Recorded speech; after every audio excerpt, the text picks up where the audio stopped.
Recording by माँ Saraswati recording studio Umgaon. सागर, अगला महीना में हमारी शादी होके वाला बा। ना, ये नहीं के हो सका। कहता कि झूठ हो।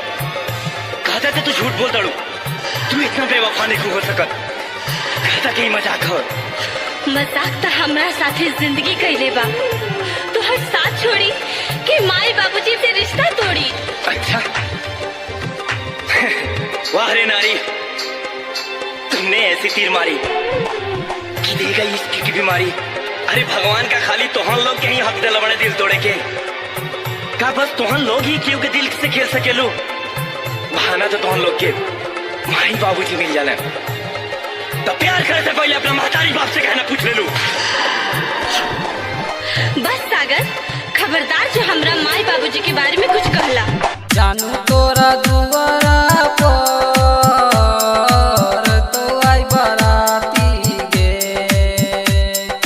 जानू तोरा दुआरा पर तो आई बराती गे। दोसरा के नाम बाके तू मंडप सजैले गे। दोसरा के नाम बाके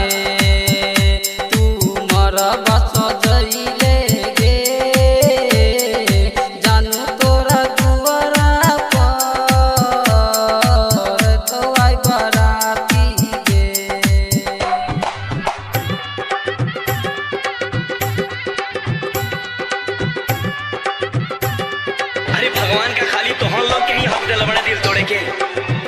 का बस तोहन लोग ही क्यों के दिल से खेल सकेलू। बहाना तो तोहन लोग के माई बाबूजी मिल जाने। जाके खुश रहे ससुरा तू पिया जी के बहिया में। जाके खुश रहे ससुरा तू पिया जी के बहिया में। सोची सोची हम छियो पागल भेल गे। इहे सोची सोची हम छियो पागल भेल गे।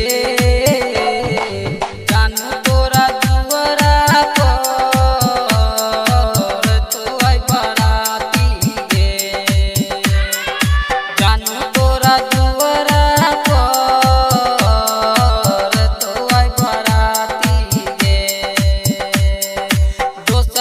के नाम बाके तू मंडप सजैले गे। दोसरा के नाम बाके तू मरब सजैले गे। जानू तोरा दुआरा पर तो आई बराती गे। रिकॉर्डिंग बाय माँ सरस्वती रिकॉर्डिंग स्टूडियो उमगांव।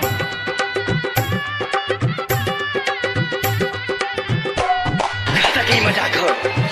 मजाक तो हमारा साथी जिंदगी कइले बा। तो हर साथ छोड़ी कि माई बाबूजी से रिश्ता तोड़ी।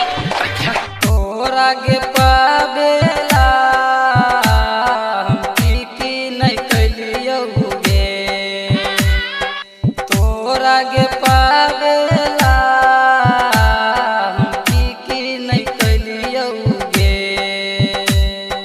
हमर जे नहीं भेले जो तू के करुल खुश रही है। हमर जे नहीं भेले जो तू के करुल खुश रही है। जानू तोरा दुआरा पर तो आई बराती गे। जानू तोरा दुआरा पर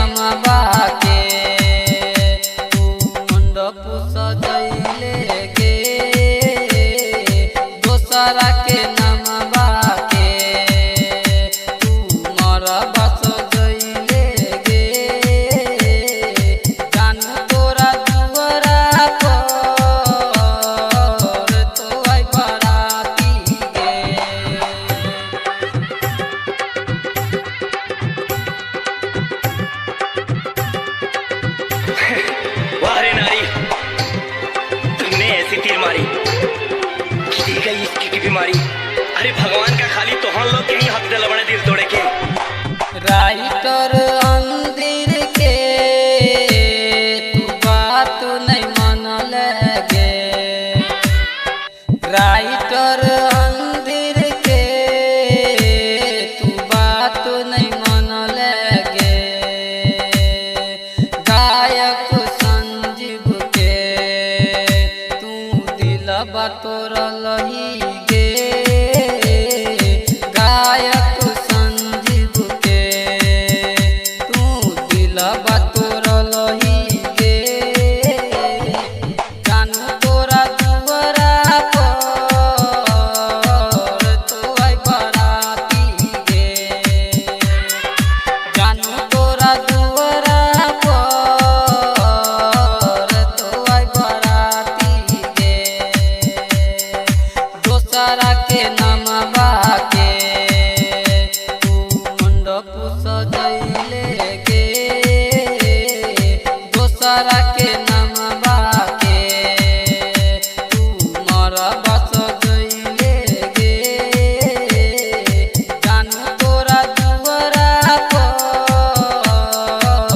तो आई बराती गे।